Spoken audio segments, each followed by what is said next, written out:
Hello everyone, welcome back to your YouTube channel economics X. My name is Indu Sharma. So guys, हमने previous videos में देखा था statistics का correlation chapter, right. आज हम देखेंगे मेजर ऑफ डिस्पर्जन। बहुत इंपॉर्टेंट चैप्टर है एग्जाम पॉइंट ऑफ व्यू से, और आज से स्टार्ट करते हैं इस चैप्टर को। एक दो दिन में ये चैप्टर हम अच्छे से कंप्लीट कर लेंगे। इसके कुछ क्वेश्चंस भी देखेंगे, बट बेसिक आज हम समझेंगे कि डिस्पर्जन होता क्या है। ये एक सेंट्रल टेंडेंसी की तरह काम करता है, जो एक वैल्यू को रिप्रेजेंट करता है। किसको रिप्रेजेंट करता है? एक वैल्यू को रिप्रेजेंट करता है, जो बताता है एक स्टैटिस्टिकल मेथड को। इसका जो मेन ऑब्जेक्टिव होता है वो होता है कि वेरिएशन को जानना, कितना रेंज है डेटा में, कितनी सीरीज को हम कितनी बार कैलकुलेट कर रहे हैं, ठीक है, सेंट्रल टेंडेंसी को जानना। तो बेसिकली इसमें हम देखते हैं कि जो हम डेटा को कलेक्ट करते हैं तो रेंज कितनी बार आया है, ठीक है। तो सबसे जो फर्स्ट पॉइंट है वो रेंज ही है, जिसके बारे में हम देखेंगे कि रेंज में हम क्या क्या देखते हैं, कितने मेथड्स होते हैं उसमें, इंडिविजुअल सीरीज से किस तरीके से कैलकुलेट करते हैं उसको, अलग अलग वे में हम कैसे कैसे कैलकुलेट करते हैं। इसमें मीन डाइवर्शन क्या होता है, स्टैंडर्ड डाइवर्शन क्या होता है, लॉरेंज कर्व क्या होता है, ये सारी चीज़ें जो होती है वो हम डिस्पर्जन के अंदर पढ़ते हैं। बहुत इंपॉर्टेंट चैप्टर है एग्जाम पॉइंट ऑफ व्यू से। नेक्स्ट देखते हैं कि ये क्या है। जो इसके मेथड्स होते हैं वो दो मेथड होते हैं। फर्स्ट होता है एब्सोल्यूट मेथड एंड सेकंड होता है रिलेटिव मेथड, राइट। जो एब्सोल्यूट मेथड होता है वो एक ओरिजिनल यूनिट को बताता है, जैसे कि किलोग्राम। अगर हम किसी भी वे को मेजर कर रहे हैं तो इट मीन्स हम बोल सकते हैं वे मेजर करना, राइट। जो वे होता है उसी को हम बोलते हैं एब्सोल्यूट मेजर, जो ओरिजिनल यूनिट्स को बताता है कि ये कितने किलोग्राम है या इसका कितना वे है, राइट। तो उन सारी चीजों को बताता है एब्सोल्यूट मेथड। जैसे कि सपोज दैट कि कंपनी के अंदर अगर 100 वर्कर हैं, तो वो एक एक्चुअल डेटा बता रहा है कि इस कंपनी के अंदर 100 वर्कर्स हैं, राइट। तो वो एक रियल डेटा है, वो फेक नहीं है, कि मतलब फ्लक्चुएट नहीं है कि इतना हो सकता है या मे नॉट वाली सिचुएशन नहीं है कि 100 है या 105 है। एकदम फिक्स डेटा बताता है एब्सोल्यूट मेथड। किसके अंदर? डिस्पर्जन के अंदर। इसके अंदर हम बोल सकते हैं जैसे लाइक किलोग्राम। इसके अंदर ही हम पढ़ेंगे रेंज, जो बहुत इंपॉर्टेंट है। इससे रिलेटेड क्वेश्चन आपको एग्जाम में जरूर देखने को मिलते हैं और बहुत कंफ्यूजिंग भी होते हैं समटाइम्स, कि किस डेटा में कितनी रेंज है। इसका फॉर्मूला होता है हाईएस्ट रेंज, लोएस्ट रेंज, उसको डिडक्ट करते हैं, फिर उसको हम कोएफिशिएंट रेंज निकालते हैं, वो हम आगे देखेंगे।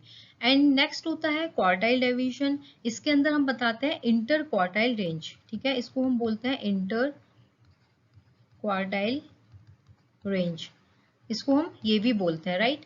एंड थर्ड पॉइंट होता है एब्सोल्यूट मेथड के अंदर मीन डाइवर्शन, एंड फोर्थ होता है स्टैंडर्ड डाइवर्शन, एंड लास्ट होता है लॉरेंज कर्व। जो लॉरेंज कर्व है ये इनइक्वालिटी को बताता है, ये भी हम देखेंगे, बट इसका प्रैक्टिकल क्वेश्चन कम आता है, थियोरेटिकल फॉर्म में ज्यादा पूछा जाता है। नेक्स्ट आता है रिलेटिव मैटर, जो एक वेरिएबिलिटी ऑफ डेटा को बताता है कि डेटा के अंदर कितना वेरिएबल हुआ है, कितनी चीजें एक फॉर्म में कन्वर्ट हुई है, लाइक परसेंटेज। जैसे कि कितने परसेंटेज पॉवर्टी है, कितना परसेंटेज इंडिया में अनएम्प्लॉयमेंट है, कितना परसेंटेज पर कैपिटा है, राइट, कितना परसेंटेज जीडीपी रेशियो है। ये सारी चीजें आती हैं रिलेटिव मेथड के अंदर, ठीक है। एब्सोल्यूट के अंदर कितना आता है? एक ओरिजिनल डेटा, यानी कि एक फिक्स कंसिस्टेंसी को शो करता है। बट जो रिलेटिव मैथड होता है वो एक क्या बताता है? एक परसेंटेज मेथड को शो करता है, कितना डेटा है, यानी कि कितनी परसेंटेज पॉवर्टी है इंडिया के अंदर, कितने लोग गरीब हैं, पॉवर्टी लाइन का कितना रेशो फिक्स किया गया है। तो एक ये फ्लक्चुएशंस को हम बोल सकते हैं, एक फ्लक्चुएशंस को शो करता है, एक परसेंटेज को शो करता है, ठीक है। इसको हम बोलते हैं जो रिलेटिव मैटर होता है, इसको हम कोएफिशिएंट ऑफ डिस्पर्जन भी बोलते हैं। क्या बोलते हैं? कोएफिशिएंट ऑफ डिस्पर्जन,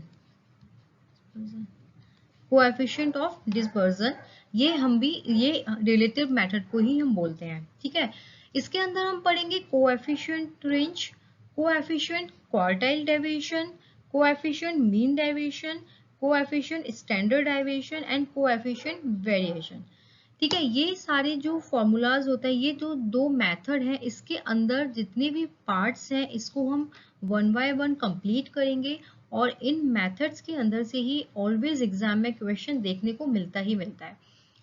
तो जो रेंज होती है उसके अंदर कितना हाईएस्ट रेंज है, कितना लोएस्ट रेंज है, वो हम न्यूमेरिकल क्वेश्चन के फॉर्म पे ही समझ सकते हैं। रेंज के अंदर तीन मेथड होते हैं, तीन सब पार्ट होते हैं, individual series, discrete frequency series, frequency distribution series. Individual series के अंदर क्या होता है, एक आपको डेटा दिया होता है, उसमें आपका हमें पता करना होता है कि हाईएस्ट क्या है और लोएस्ट क्या है, तो वो निकल के आ जाता है रेंज। और फिर कोएफिशिएंट रेंज निकालते हैं, तो उसमें हम बताते हैं कि जो हाईएस्ट है और जो लोएस्ट है, यानी कि जो रेंज निकल के आया है उसी वैल्यू को हम पुट करते हैं, highest value minus lowest value divided by highest plus lowest value. ये हो गया इंडिविजुअल सीरीज के अंदर। Same as discrete frequency series के अंदर हम देखते हैं, जो फर्स्ट हम निकालते हैं रेंज हाईएस्ट माइनस लोएस्ट, फिर हम निकालते हैं कोएफिशिएंट रेंज, यानी कि highest minus lowest divided by highest plus lowest, यानी कि ये निकल के आता है कोएफिशिएंट रेंज। अब आप बोलोगे कि इंडिविजुअल सीरीज और डिस्क्रीट फ्रीक्वेंसी सीरीज में क्या डिफरेंस है। जो इंडिविजुअल सीरीज होती है उसमें एक सिंगल डेटा दिया होता है, राइट। जो डिस्क्रीट फ्रीक्वेंसी सीरीज होती है उसमें आपको या तो मार्क्स दिए होंगे और फ्रीक्वेंसी दी होगी, तो यहाँ पर जो फ्रीक्वेंसी डेटा होता है उसको हम कंसिडर नहीं करते हैं, ओनली सीरीज को हम कंसिडर करते हैं, इसीलिए बस इसमें सिर्फ यही डिफरेंस है इंडिविजुअल सीरीज में और डिस्क्रीट फ्रीक्वेंसी सीरीज में, nothing more difference, right. Next आता है फ्रीक्वेंसी डिस्ट्रीब्यूशन सीरीज, ये बहुत इंपॉर्टेंट है। जो इंडिविजुअल सीरीज है बहुत सिंपल फॉर्म में हम कैलकुलेट करेंगे, डिस्क्रीट फ्रीक्वेंसी सीरीज ये भी बहुत सिंपल है, बट जो फ्रीक्वेंसी डिस्ट्रीब्यूशन सीरीज है इसमें हम फर्स्ट क्या करते हैं, मिड वैल्यू को फाइंड करते हैं, यानी कि क्लास इंटरवल दिया होता है उस बेस पे हम पहले मिड वैल्यू को फाइंड करते हैं, फिर हम उसका मिड वैल्यू से जो हाईएस्ट वैल्यू होती है माइनस लोएस्ट वैल्यू, तब हमारा रेंज निकल के आता है, और फिर हाईएस्ट माइनस यानी कि हाईएस्ट माइनस लोएस्ट ये निकल के आता है रेंज, एंड कोएफिशिएंट में highest minus lowest upon highest plus lowest. तो पहले हम जो क्लास इंटरवल दिया होता है उसमें हम मिड वैल्यू को कैलकुलेट करते हैं, उसके बाद हम रेंज को कैलकुलेट करते हैं, फिर हम सीआर यानी कि कोएफिशिएंट रेंज को कैलकुलेट करते हैं, यानी कि थ्री फॉर्म में हम फ्रीक्वेंसी डिस्ट्रीब्यूशन सीरीज को कैलकुलेट करते हैं। तो ये इन तीनों में लिटिल बिट डिफरेंस होता है रेंज के अंदर, इन तीन सब पार्ट्स, तीन सब मेथड्स के अंदर बस फॉर्मूला ऑलमोस्ट सेम है। तो इसको हम प्रैक्टिकल फॉर्म में समझेंगे आगे की वीडियो में, इससे रिलेटेड मैं आपको क्वेश्चन बताऊंगी तीनों मेथड्स के बेस्ड पे, तो आपको रेंज अच्छे से क्लियर हो जाएगा। देन हम inter quartile range, mean deviation, standard deviation, coefficient range, coefficient quartile deviation, coefficient mean deviation, ये सारी चीजें अच्छे से कंप्लीट करेंगे। सो आई होप गाइस आपको समझ आया होगा, ये बेसिक चीज है। So if you like, so do subscribe my channel, share more and more. Thank you guys. Thank you so much.